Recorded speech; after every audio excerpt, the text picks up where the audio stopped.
బలవంతం కూడా పెట్టద్దు. ఇక్కడ పౌలు గారు కూడా ఎవరిని బలవంతం పెట్టలా. నేడు క్రైస్తవుల మీద అందరూ చేసే అభియోగం ఏంటంటే వీళ్ళు బలవంతంగా మత మార్పిడి చేస్తున్నారు. వాళ్ళు వినిపించుకున్నారా? దేవుని స్తోత్రం. వినిపించుకోలేదా? ఇంకొకరికి వెళ్ళి చెప్తాం.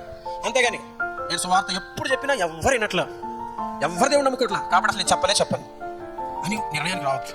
ఓకేనా? నేను పలానా వ్యక్తికి స్వార్థ చెప్పాను, పలానా కుటుంబానికి చెప్పాను, వాళ్ళు నమ్మట్లా, సరే ఎలాగో నమ్మరు కాబట్టి నేను ఎందుకు చెప్పాలి అని మానుకోవద్దు. ఎవరు నమ్మినా ఎవరు నమ్మకపోయినా నువ్వు చెప్పుకుంటూనే పోవాలి. ఉదాహరణకు నువ్వు 100 మందికి చెప్పావు, 99 మంది నమ్మలా, ఒక్కళ్ళు నమ్మారు, అయినా కానీ సంతోషమే. పరలోకంలో ఒక్క పాపి రక్షణ పొందితే గొప్ప ఆనందం కలుగుతుంది. దేవునికి స్తోత్రం. సో ఆ ఉద్దేశంతో నువ్వు చెప్పుకుంటూ పోవాలంతే. హల్లెలూయా. ఎవరు వినట్లా? 99 మంది వినలేదు కదా అని నువ్వు చెప్పలేదు కనుక ఒక్క నమ్ముకోకపోతే ఎట్లాగా? వాళ్ళు కూడా రక్షణ కోల్పోతారు. కాబట్టి నువ్వు చెప్పుకుంటూ పోవడమే నీ యొక్క బాధ్యత. చెప్పడం బలవంతం కూడా పెట్టద్దు. ఇక్కడ పౌలు గారు కూడా ఎవరిని బలవంతం పెట్టలా. నేడు క్రైస్తవుల మీద అందరూ చేసే అభియోగం ఏంటంటే వీళ్ళు బలవంతంగా మత మార్పిడి చేస్తారు. డబ్బులు ఇచ్చి మత మార్పిడి చేస్తున్నారు, కానుకలు ఇచ్చి మత మార్పిడి చేస్తున్నారు, స్కూల్లో సీట్లు ఇచ్చి మత మార్పిడి చేస్తారు. ఎన్ని అభియోగాలు వాళ్ళు. కానీ బలవంతంగా ఎవరిని మనం మార్చలేము అన్న సంగతి అందరికీ తెలుసు. అవునా కాదండి? గుర్రాన్ని ఎక్కడి దాకా తీసుకెళ్ళొచ్చు?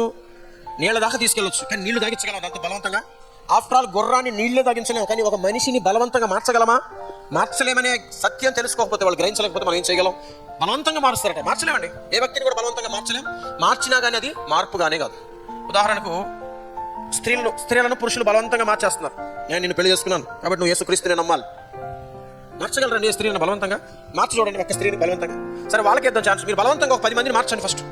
ఒక్కళ్ళు కూడా మార్చలేరు, అంత ఈజీ కాదు. పురుషులైనా స్త్రీలైనా చిన్నపిల్లలు ఎవరిని హృదయం లోపలికి వెళ్ళి మార్చి వాళ్ళు యేసు వైపుకు తిరిగేలా ఎవరైనా చేయగలరా? చేయలేరు. ఎందుకంటే మిమ్మల్ని ఎవరైనా బలవంతంగా మార్చారు. ఇక్కడ ఉన్న వాళ్ళు ఎవరైనా బలవంతంగా మారి ఇక్కడికి వచ్చారు మందిరానికి? యేసయ్యను బలవంతంగా నమ్ముతున్నారా? అరే మామూలుగా రమ్మంటేనే రావట్లా, ఇక బలవంతంగా తర్వాత మామూలుగా రండి రండి రండి అని 100 సార్లు చెప్తేనే రావట్లా, ఇక బలవంతంగా పట్టుకుని వస్తే ఎవరు వస్తారండి? సో ఎవరు రావట్లా బలవంతంగా. మీ అందరూ కూడా ఎలా వచ్చారు? దేవుని పైన ప్రేమతో, యేసు పైన ప్రేమతో మీరు వచ్చారు. మేము బలవంతం చేయడం కాదు, మీరే ఆయన మీద ప్రేమ చేత బలవంతపడి ఇక్కడికి వచ్చారు. ఆయన ప్రేమ మిమ్మల్ని ఇక్కడికి నడిపించింది. అవునా? అవునన్న వాళ్ళు ఒకసారి గట్టిగా చప్పట్లు కొడుతూ ప్రభుని స్తుతిద్దాం. హల్లెలూయా, హల్లెలూయా, స్తోత్రం. ఎంత ప్రేమ ప్రభు పట్ల మనంతటి మనమే పొందుకున్నాం. ఎవరు కూడా బలవంతంగా మనలో ఎవరు పెట్టిన వాళ్ళు కాదు. ఇక్కడ చాలా మంది అందరూ హిందూస్ ఉన్న వాళ్ళు అందరూ ఒకప్పుడు హిందూసే, ఒకప్పుడు విగ్రహారాధికులు. ఇప్పుడు కూడా కొంతమంది వాళ్ళ ఇళ్లలో అందరికి దృష్టిలో హిందూసే, కానీ వాళ్ళ హృదయంలో మాత్రం ప్రభు నమ్ముతున్నారు. దేవుని స్తోత్రం.